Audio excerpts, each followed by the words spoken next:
Également dans l'actualité, ces manifestations hier à Tunis contre la dégradation des conditions de vie. La canicule qui sévit dans le pays a provoqué des coupures d'électricité et parfois même des coupures d'eau dans un contexte de crise économique. Mais les 2500 personnes qui ont défilé contestent également le pouvoir en place 5 ans après le coup de force constitutionnel du président Kais Saied. Lilia Blaise était au milieu des manifestants hier soir.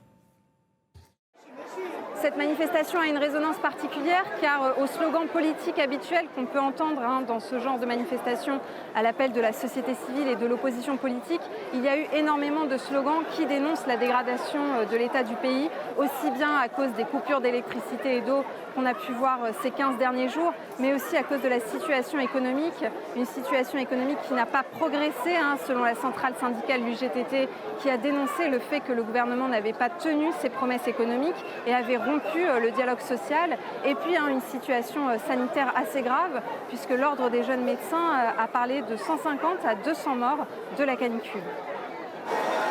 Je suis aujourd'hui ici pour dire à tout le monde que la jeunesse tunisienne existe encore, qu'on a toujours de l'espoir dans notre pays et on va se battre jusqu'à la dernière minute pour notre pays. Il y a toujours de l'espoir, on est jeunes, on a toute la capacité de mettre notre pays en avant et voilà, on peut toujours avancer. Beaucoup de Tunisiens qui n'étaient pas forcément en faveur du régime actuel ont décidé de laisser un peu de temps pour voir comment ça évoluait. Je pense que là, on a atteint quand même toutes les limites. Quand les biens de première nécessité, quand les services c'est-à-dire primaires ne sont plus assurés, il y a quelque chose qui est rompu chez les Tunisiens. Un réel ras-le-bol qui a fait donc descendre beaucoup plus de personnes que d'habitude dans la rue en Tunisie.